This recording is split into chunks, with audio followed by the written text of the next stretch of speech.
On va se recueillir, prier pour que la parole de Dieu maintenant conduise ces moments. Nous voulons, Seigneur, alors que nous plaçons devant toi, réaliser que nous sommes devant le grand Dieu des cieux, le roi des rois, le prince de la paix, le Dieu de toutes choses. Tu es celui qui impacte nos cœurs et qui nous donne des rendez-vous. Puissions-nous être présents à tes rendez-vous, au rendez-vous de Dieu, au rendez-vous divin. Merci pour ta parole, cette lumière sur notre sentier. Merci Seigneur pour ta vérité, pour ton amour. À toi toute la gloire, en Jésus-Christ. Amen. Amen. Amen. Voilà, juste avant de partager la parole de Dieu, pardonnez-moi, j'ai omis une information qui me revient et qui est quand même importante. C'est s'il y a des frères et sœurs qui ont connu le pasteur Alain Sylvasleyan, eh bien, il est parti auprès du Seigneur. C'était en fin de semaine dernière. Et oui, il était gravement malade. Et puis la Covid est venue par-dessus. Et ça a été pour lui des moments difficiles. Mais son épouse est dans la paix. Et puis elle a vécu vraiment une belle expérience aussi. Depuis, elle a demandé au Seigneur de le reprendre parce que ça devenait compliqué. Et elle ne voulait pas être celle qui allait demander d'arrêter. C'est compliqué dans ces situations-là. Et elle témoigne du miracle de Dieu. Le jour où elle était épuisée, elle a crié à Dieu, Seigneur, vraiment, toi as fait quelque chose. Eh bien, le Seigneur l'a repris. Voilà, et elle est dans la paix. Donc, merci de penser aussi à cette famille qui est endeuillée. Jean chapitre 4, nous allons lire un passage.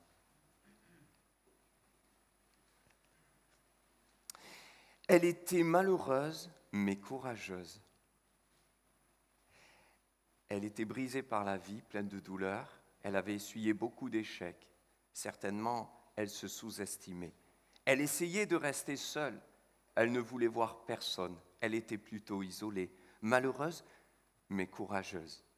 Elle était accompagnée en couple, mais tellement seule dans son cœur. Jésus est allé à sa rencontre. Cette femme qui avait besoin de Jésus. Ce matin, je suis convaincu que le Seigneur veut aussi nous parler. Et le titre du message est le suivant, « En cœur à cœur avec Jésus ». Une femme qui ne le connaissait pas, si éloignée de lui, de culture, de tradition, elle ne l'avait jamais vu. Mais Jésus est allé à sa rencontre, plus que pour une demi-connaissance. Comment t'appelles-tu? Qui es-tu? Mais pour un cœur à cœur. Le Seigneur désire un cœur à cœur avec toi, un cœur à cœur avec chacun d'entre nous. Alors Jésus quitta la Judée. Il retourna en Galilée. Mais comme il fallait qu'il passe par la Samarie, puisque la Judée est au sud, la Galilée est au nord et la Samarie au milieu. Donc pour passer de Judée en Galilée, il faut traverser la Samarie.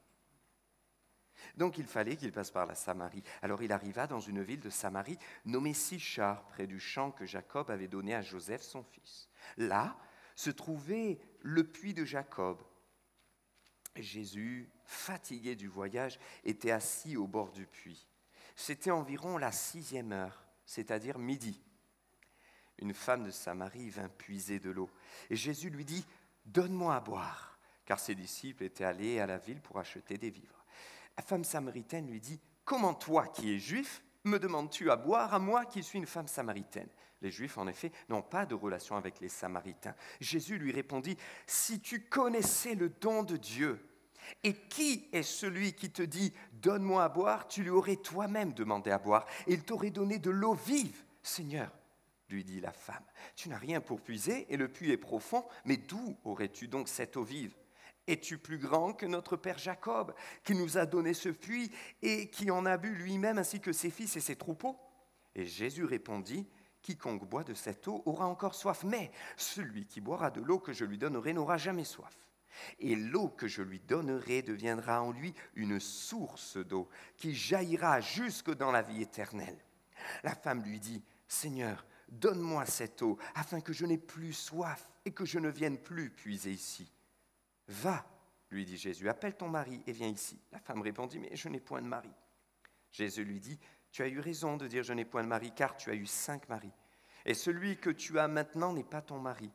En cela, tu as dit vrai. » « Seigneur, lui dit la femme, je vois que tu es prophète.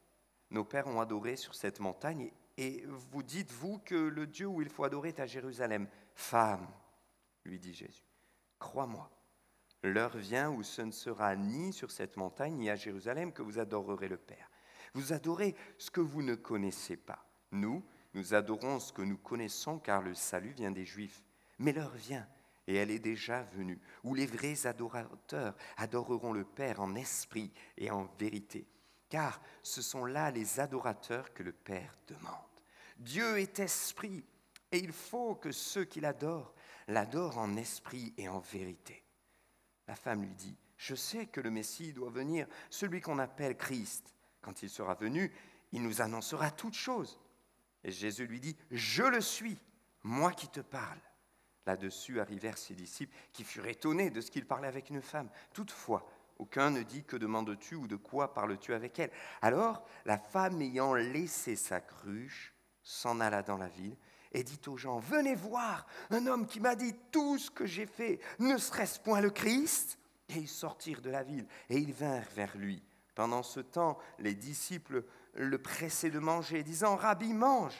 Mais il leur dit, « J'ai à manger une nourriture que vous ne connaissez pas. » Les disciples se disaient donc les uns aux autres, « Mais quelqu'un lui aurait-il apporté à manger ?» Et Jésus leur dit, « Ma nourriture est de faire la volonté de celui qui m'a envoyé et d'accomplir son œuvre. Ne dites-vous pas qu'il y a encore 4 mois jusqu'à la moisson ? Voici, je vous le dis, levez les yeux. Regardez les champs qui déjà blanchissent pour la moisson. Beaucoup d'âmes sont à sauver. » Voici ce que Jésus dit. Et il y a beaucoup d'âmes à sauver. Celui qui moissonne reçoit un salaire et amasse des fruits pour la vie éternelle, afin que celui qui sème et celui qui moissonne se réjouissent ensemble. Car en ceci, ce qu'on dit est vrai, l'un sème et l'autre moissonne. Je vous ai envoyé moissonner où vous n'avez pas travaillé. D'autres ont travaillé et vous êtes entrés dans leur travail. Plusieurs Samaritains de cette ville crurent en Jésus à cause de cette déclaration formelle de la femme. Il m'a dit tout ce que j'ai fait. Aussi, quand les Samaritains vinrent le trouver, ils le prièrent de rester auprès d'eux, et il resta là 2 jours. Un beaucoup plus grand nombre crurent à cause de sa parole, et il disait à la femme, « Ce n'est plus à cause de ce que tu as dit que nous croyons, car nous l'avons entendu nous-mêmes, et nous savons qu'il est véritablement vraiment le Sauveur du monde, et ensemble nous disons Amen. » J'ai voulu, certes, mes frères et sœurs, faire l'ensemble de la lecture, un peu longue, mais vous ne trouvez pas qu'elle est intéressante? Ce texte, il est touchant, il est percutant, il parle de lui-même. Elle était malheureuse mais courageuse. Elle était loin de Dieu. Jésus voulait un cœur à cœur avec elle. Il y avait bien plus que ce qu'on pourrait imaginer. La volonté juste de Jésus de sauver cette femme. Oui, c'est vrai, mais il y avait bien plus, et vous l'avez vu avec moi. En conclusion, Jésus voyait au-delà de ce qu'elle, ou vous, ou moi, pourrions voir. Il voyait un village entier, une ville entière qui avait besoin de sa grâce. Une ville entière qui n'avait pas besoin uniquement d'entendre quelqu'un dire « je connais Jésus », mais une ville entière d'hommes et de femmes qui avaient besoin de dire « moi aussi maintenant je le connais parce que je l'ai rencontré ». Et pour cela, le Seigneur s'est servi d'une femme qui au départ ne le connaissait même pas. Et dans un cœur à cœur avec lui, elle va amener d'autres personnes dans un cœur à cœur avec lui. Extraordinaire la grâce de Dieu. Sommes-nous prêts à vivre un cœur à cœur avec Dieu? Sommes-nous prêts à revenir au cœur de l'essentiel, dans une relation intime et profonde, d'être conduits, remplis, dirigés par le Saint-Esprit, afin qu'il nous aide et qu'il se serve de nous comme des instruments pour amener les autres à vivre un cœur à cœur avec lui et à être sauvés? La situation en Ukraine peut nous bouleverser, mais si c'est émotionnel, mes frères et sœurs, dans 2-3 semaines, il y en a beaucoup qui auront oublié. Le conflit a été terrible aussi en Afghanistan. Nos frères et sœurs afghans souffrent encore aujourd'hui. Ce que l'Arménie a vécu a été terrible, désastreux, déchirant. Beaucoup ont déjà oublié depuis longtemps et ne prient plus pour cela. Frères et sœurs, ce qui se passe en Ukraine, ce qui se passe en Afghanistan, ce qui se passe en Iran, ce qui se passe en Syrie, ce qui se passe en Corée du Nord, ce qui se passe dans bien des pays où il y a la guerre, où il y a la famine, où il y a la persécution des frères et sœurs, est terrible et le Seigneur cherche des intercesseurs, des hommes et des femmes qui se tiennent à la brèche pour prier.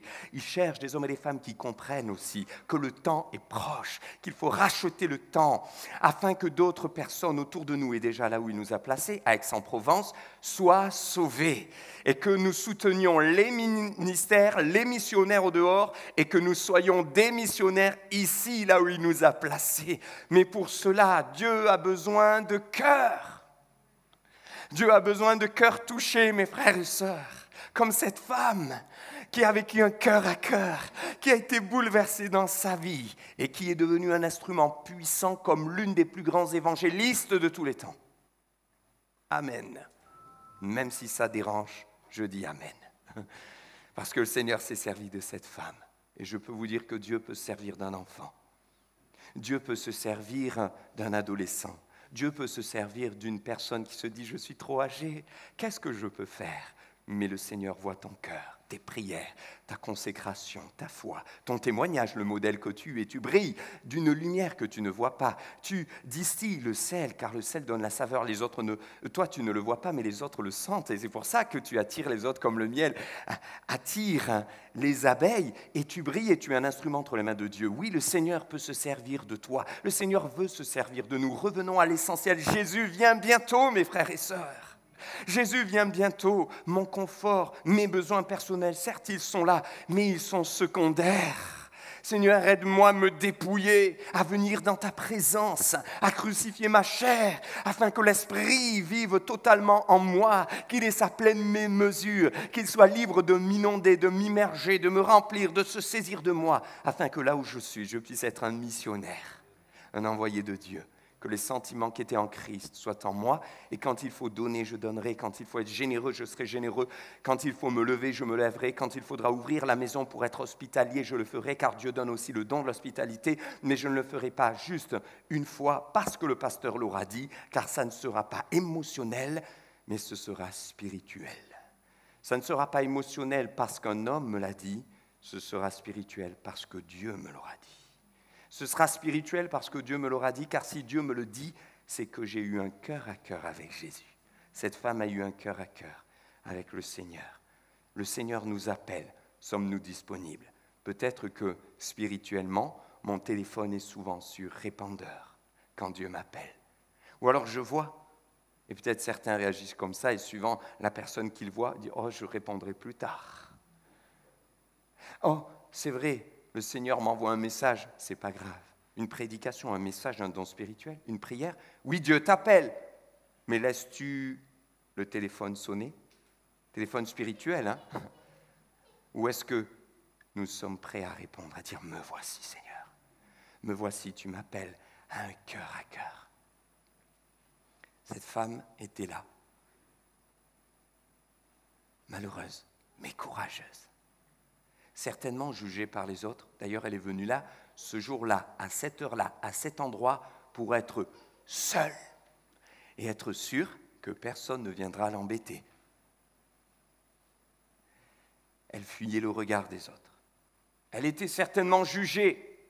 Tu as eu 5 maris, et celui en plus avec qui tu es aujourd'hui n'est pas ton mari. Tu es vraiment loin de Dieu. Quelle parole a-t-elle dû entendre? Quel regard a-t-elle dû avoir? Quel doigt pointer? Mais le grand Créateur, le grand Je suis, le grand Sauveur, le grand Seigneur, celui qui est saint, saint, saint, lui ne l'a pas jugé. Qui suis-je pour juger? Qui sommes-nous pour juger? Pardonne-nous, Seigneur, pour toutes les fois où nous avons jugé. Paul dit, qui es-tu, toi qui juges? Jésus, me voici.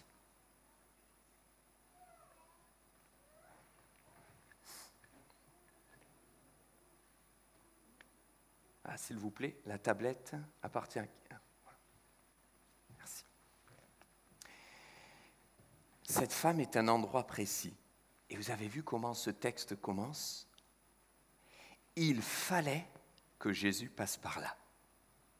Pourquoi fallait-il qu'il passe par là? Alors je l'ai dit un petit peu tout à l'heure en introduction, la Judée au sud,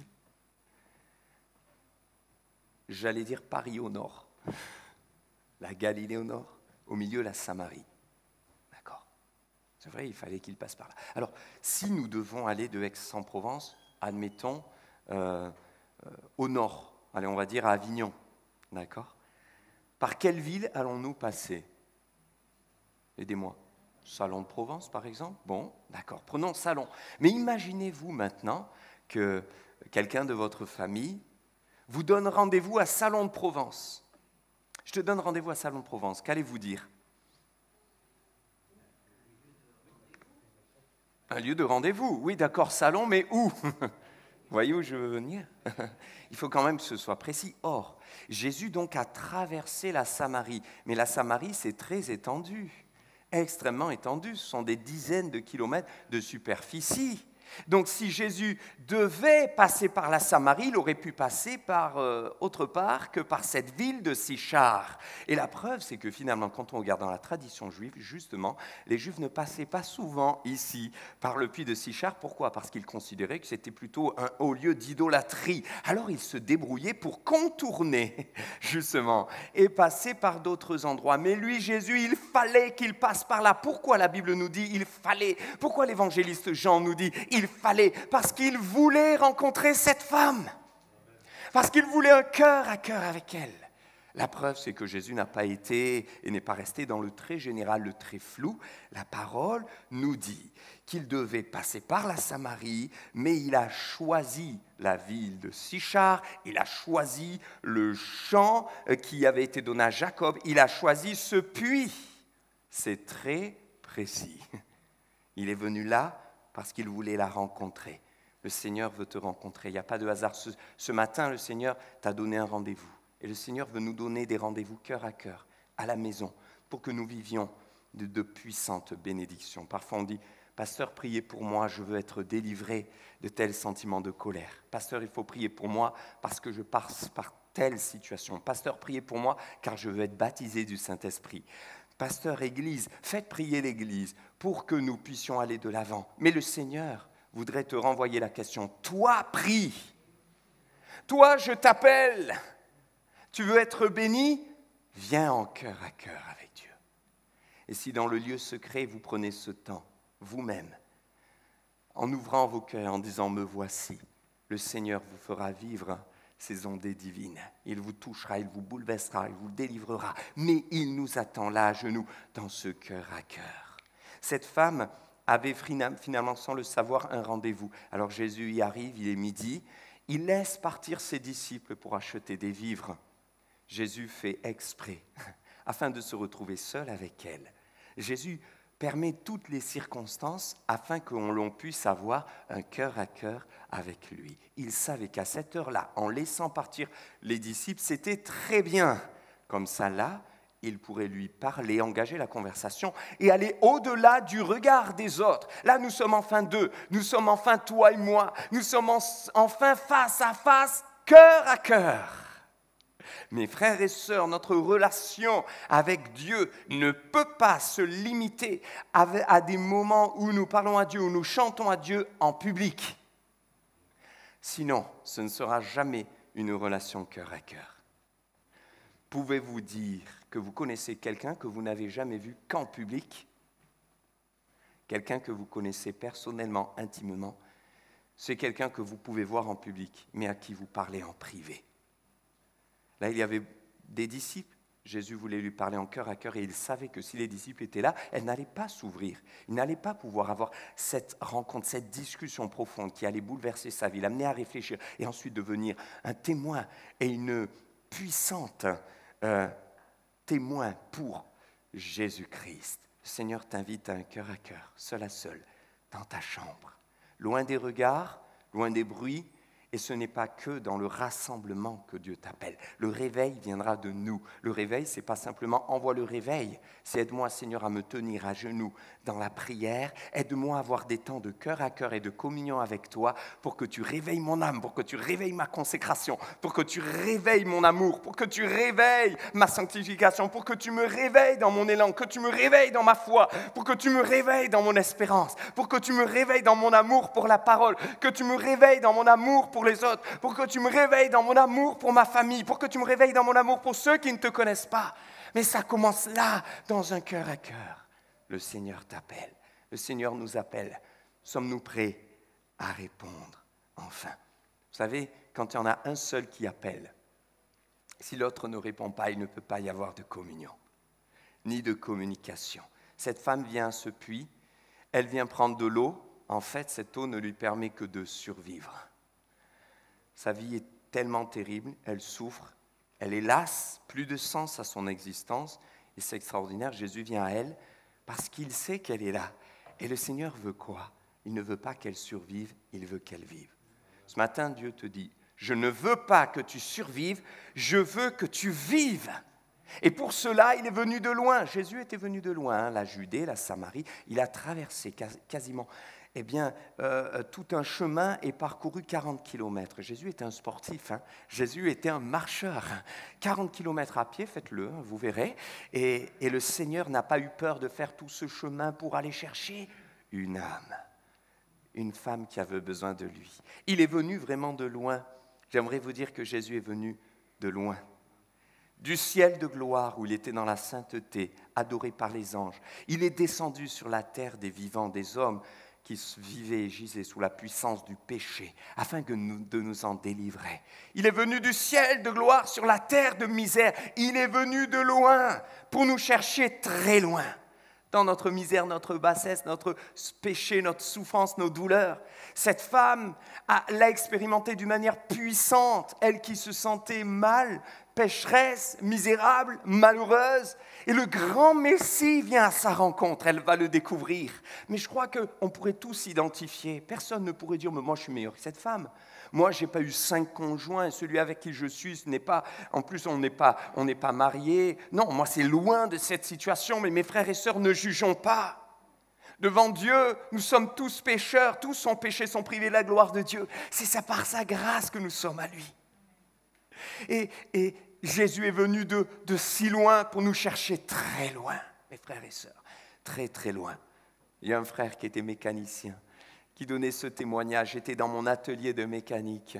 Je pensais à tout sauf à Dieu. Pour moi, la vie se résumait au travail, à manger, à boire, et c'est tout. Et un jour, Dieu m'a envoyé un petit stagiaire qui était là, qui était bien maladroit. Alors je râlais après lui, mais j'ai vu son caractère, son tempérament. Il était attachant, il ne se plaignait pas, il était persévérant. Et on a commencé à discuter. Et alors qu'on était en train de revisser des boulons, qu'on était en train de démonter des boîtes de vitesse, il me parlait et il commençait à me parler de Dieu. Et au début, je lui ai dit, laisse-moi tranquille avec ça. Mais plus il me parlait, plus j'avais soif. Alors je lui disais, tais-toi, mais en réalité, j'avais envie d'entendre. Donne-moi à boire de cette eau. Et il raconte qu'un jour, il a eu un gros problème de réparation parce qu'il a oublié de revisser un boulon important sur une pièce mécanique. Parce qu'en fait, quand ce jeune lui parlait, il a tellement été bouleversé qu'il a vu sa vie défiler. Et il a commencé à penser à son âme et il ne pensait plus du tout aux pièces mécaniques. Et il dit, je ne regrette rien, j'ai perdu beaucoup d'argent ce jour-là, mais j'ai gagné mon âme. Jésus a sauvé mon âme. Et à partir de là, quelque chose s'est passé. Et il dit, Jésus est venu me chercher de loin où j'étais, et j'étais vraiment très loin. Il y a un homme qui travaille parmi les Gédéons. Vous savez qu'il y a notre frère Cédric Varzotti qui est dans l'équipe des Gédéons, qui font un travail de distribution des petits bleus, les évangiles. Et un jour, il y a un sans domicile fixe qui rentre dans une église, il y a quelques années de cela, il y a un peu plus d'une décennie, qui rentre dans une église, qui écoute l'évangile et qui accroche, il a un cœur ouvert, le pasteur est surpris et il finit par se convertir. extraordinaire. Le jour de son témoignage, il raconte comment il est venu à Dieu. Et il dit, voilà, j'étais sans domicile fixe et en quelques mois, Dieu a changé ma vie. Il a changé mon existence, il m'a redonné de la stabilité. Ça a été long, mais il l'a fait. Et il a commencé par toucher mon cœur. Ça a commencé parce que j'ai eu un cœur à cœur avec lui. Et comment ce cœur à cœur a eu lieu? Ça a commencé par un tête-à-tête. Alors les gens, ils ont essayé de comprendre pourquoi un tête-à-tête avec Dieu. Et il raconte qu'il était là dans une poubelle, un grand container. Et là, il avait vu de la nourriture qui avait été jetée la veille. Mais voilà. Et il était monté à l'intérieur, dans le container. Maintenant, je fais pause sur cette histoire et je vais revenir. En parallèle, les Gédéons étaient en train de distribuer des petits bleus. Et il y a un frère qui tend un évangile donc à un lycéen qui lui dit « Non, j'en veux pas ». Il dit « Mais c'est un cadeau. Mais monsieur, je vous ai dit que j'en veux pas. » Et ce jeune commence à être vraiment virulent, même méchant, arrogant. Et ce frère chrétien dit « Écoutez, il n'y a pas de souci. Moi, Et le jeune, vous savez ce qu'il a fait ce jour-là? Il lui a arraché des mains. Il a pris et il l'a jeté dans la poubelle. Et ce jour-là, le sans domicile fixe était dans la poubelle. Et il raconte aux frères et sœurs le jour de son témoignage, « J'étais en train d'essayer de trouver la nourriture pour mon corps et j'ai reçu un Gédéon sur la tête. J'ai reçu un livre qui m'a tapé la tête. Je l'ai pris et là j'ai trouvé la nourriture pour mon âme. » Pendant ce temps, ce Gédéon qui avait distribué, vous savez ce qui s'est passé? Lui, il est reparti tout triste. Il ne savait pas ce qui s'était passé. Et il était malheureux, il a dit « Plus jamais je fais de distribution ». Il avait décidé d'arrêter son service en disant « C'est trop dur, tu as vu ce jeune, il m'a insulté, il m'a arraché ce Gédéon, il l'a jeté à la poubelle et il était en train de tout remettre en question. Il a passé un week-end noir ». Mais parce que lui ne savait pas que Dieu changeait le mal en bien, il s'était servi de son service. Mes frères et sœurs, j'aimerais que cela nous parle. Parfois, nous, on voit les choses noires, on est découragé parce qu'on n'imagine pas ce que le Seigneur est en train de faire. Mais s'il avait su à l'avance qu'au travers de ça, Dieu allait sauver une âme, peut-être qu'il aurait dit aux jeunes, vas-y, prends, jette à la poubelle tout ce que tu veux. Dieu a fait un miracle. Et cet homme disait, Jésus est venu de loin pour me chercher très loin là où j'étais. C'est la réalité de notre vie et c'est ce que Jésus a fait. Mais il y avait un but, c'était pour que nous soyons remplis du Saint-Esprit et qu'aujourd'hui nous puissions donner autour de nous, être des témoins. Elle était là finalement au bon moment et Jésus était là au bon moment et au bon endroit. Et nous parfois on croit que c'est jamais le bon moment. On n'aime pas quand Dieu nous dérange, n'est-ce pas? Est-ce que vous aimez être dérangé? On n'aime pas trop être dérangé, mais elle, ce jour-là, elle ne voulait qu'une seule chose, c'est surtout qu'on ne la dérange pas. Je viens à l'heure où il n'y a personne, je viens dans un lieu où il n'y a personne, que personne ne me dérange. Mais Jésus est venu la déranger. Suis-je prêt à ce que Jésus me dérange? Mais c'est pour la vie éternelle. C'est parce qu'il y a des âmes à sauver. Jésus veut me déranger dans mon confort. Jésus veut me déranger dans mon cœur dur. J'ai le cœur trop dur. Voilà pourquoi quand je vois quelqu'un, je n'arrive pas à témoigner. Est-ce que je suis prêt à ce que Jésus me dérange dans mon orgueil, qui fait que je suis là, je passe mon temps à critiquer alors que je devrais passer mon temps à prier parce qu'il y a des âmes à sauver. Jésus vient me déranger dans mes habitudes, vient me déranger dans ma vie de piété qui manque de sanctification. Sommes-nous prêts à ce que Dieu nous dérange pour dire ça, c'est un péché? Ah, ça ne nous plaît pas. Mais quand on a un cœur à cœur avec Dieu, on vient, on répand notre âme et Jésus commence à mettre le doigt et ça nous dérange. Mais si on est prêt à se laisser déranger, on vit un cœur à cœur. Et là, c'est extraordinaire. Jésus lui donne la source. Je termine avec cela et on va prier. Elle vient puiser un puits. Mais Jésus lui donne la source. Que choisis-tu, le puits ou la source? Elle a laissé sa cruche. Sa cruche, c'est ce qui lui restait, ce qui lui permettait de survivre. Laisse ta cruche. Peut-être tu remplis ta petite cruche pour survivre. Tu viens juste faire ta petite dose le dimanche. Peut-être tu remplis ta cruche pour essayer d'être un peu mieux, d'aller un peu mieux. Laisse ta cruche, viens boire à la source d'eau vive, ouvre ton cœur, laisse que Dieu te dérange pour avoir un cœur à cœur et devenir un témoin Mes frères et sœurs, que nous soyons tous des évangélistes, là où il nous a placés. Jésus a donné sa vie sur la croix. Il a versé son sang afin que nous puissions boire et offrir cette eau vive à tous ceux qui sont autour de nous. On va se lever maintenant, s'il vous plaît. On va prier. Sommes-nous prêts à répondre oui à ce cœur à cœur avec Dieu? Es-tu prêt? Le Seigneur était assis à ce puits et il te demande maintenant de t'asseoir dans ta vie effrénée, de te laisser te déranger, accepter de dire c'est vrai, j'ai trop de fierté, trop d'orgueil, trop d'obstacles, trop de barrières, trop de frontières. Jésus a fait tomber les murailles, les frontières religieuses, de nationalité, tout ce qui la surprenait pour un cœur à cœur. Nous voici, Seigneur. Nous voulons nous tenir devant toi. Je prie pour ton peuple, je prie pour chacun d'entre nous, que nous puissions, Seigneur, être des hommes et des femmes de Dieu, prêts à nous tenir à tes pieds pour vivre un cœur à cœur et être en retour des témoins là où tu nous as placés. Viens faire tomber les murailles, briser les chaînes, enlève les obstacles. Seigneur, ouvre nos yeux et que nos cœurs soient entiers pour toi. Oui, Seigneur, tu as dit que nous pourrions t'adorer, non pas dans un lieu à Jérusalem, non pas là où cette femme pensait sur cette montagne, mais nous savons que notre corps est devenu le temple du Saint-Esprit, que nous soyons remplis du Saint-Esprit. Visite ton Église, renouvelle-nous, qu'il y ait des baptêmes de l'Esprit, des recherches de la vie, de l'onction de l'Esprit. Ce que nous voulons, c'est un cœur à cœur avec toi, qui change tout, qui bouleverse nos vies, comme cette femme a été bouleversée, devenue une grande évangéliste. Seigneur, viens nous guérir, viens nous pardonner, viens nous restaurer, viens nous réveiller. Nous voici pour ce cœur à cœur, afin qu'Aix-en-Provence change. Alléluia. Et que le monde voit que tu es Dieu. Au nom de Jésus-Christ. Amen. Amen, amen. Alléluia. Que Dieu vous bénisse abondamment, mes frères et sœurs. Bon retour à chacune et à chacun.